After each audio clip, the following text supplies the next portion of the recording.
Hello everyone, today we are going to learn basic Ibis Paint tutorial how to add photo. So if you want to add photo in Ibis Paint X, you can go to layer and then you can click these icons to open the insert photo or picture. After that you can searching for your photo. I will go to the picture in here and I will use this photo as example.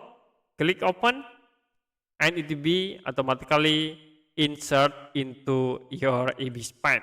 You also can resize this photo or you can rotate the photo. After it, you can click these check icons to apply.